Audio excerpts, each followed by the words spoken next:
Hey guys, Sid from Sid's Trains here, and today I'm going to be talking about my trip to the National Museum of Transportation in St. Louis, Missouri. I went to St. Louis, Missouri to acquire a collection I've discussed in some other videos, and while I was down there, I went to this museum. It has lots of trains, lots of cars, and just a lot of history on display at the museum, and I'm not going to turn that down because I love real trains. I am a big car guy, and it's always cool to go to a museum and see American history. So I definitely wanted to go there, and on my way back to Maryland, I stopped there on my way out of St. Louis, Missouri. Now, I'm going to be showing you just pictures I took. I didn't really take very many videos as everything is just a static display.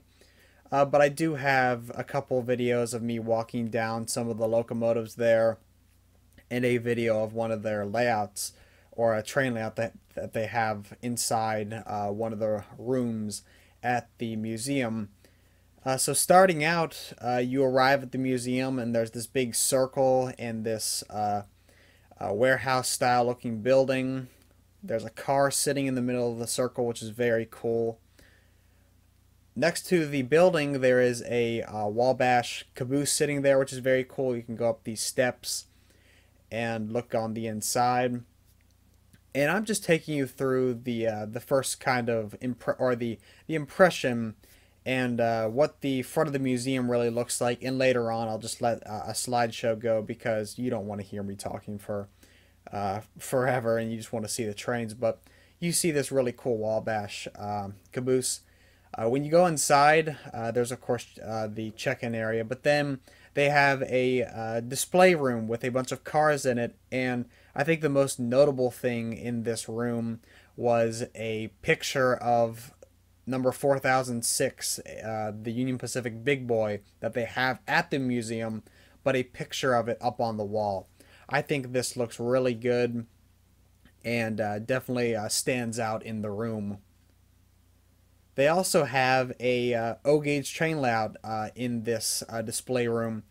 Here's a quick little video of me walking around the train layout. None of the trains were running, but it was still cool to see.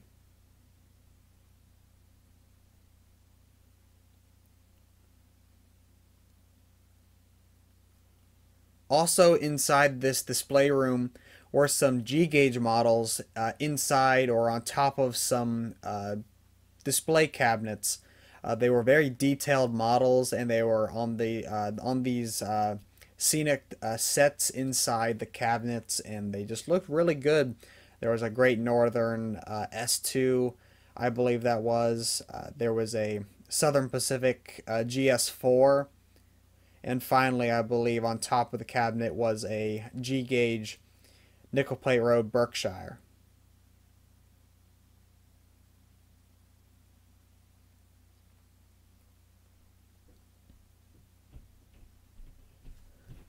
So now I'm going to show you some highlights of the trains that were on display and some of the cars, and then I'm just going to let the slideshow go. So I think my highlights are mainly the two big steam engines there. There was the Norfolk and Western Y6A, the only surviving Y class of engine from the N&W in existence, as the only surviving engine. All the other ones were scrapped. All the Y6Bs, Y6As, Y3s, all those engines were scrapped except for this one. And it was an amazing engine. As you can see from these photos, it's just such a large engine. It's kind of like the East Coast Big Boy. The East Coast didn't have super big engines, but they were just full of power, and you could just tell standing there that this engine was really built to pull some coal cars or freight or whatever the N&W needed to pull. They usually pulled coal, so I could totally imagine this engine running by with a bunch of coal cars. It was very cool to see this engine. And the other engine sitting there was the famous Big Boy, number 4006. I have a model of this engine, and that's why I think it was so cool to see this engine in person.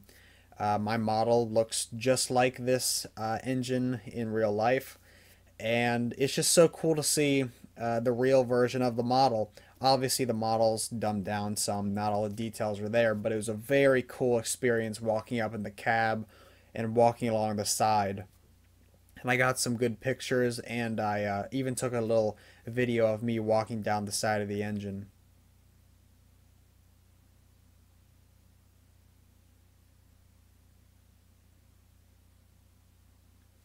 I also took a picture of the inside of the firebox. I was able to open up the doors to the firebox, and I took a picture inside, and it's crazy how big the firebox is on this engine. Fireboxes are always large, but this one is just so long, and you can tell by this photo. It was really cool to look at this photo after taking it.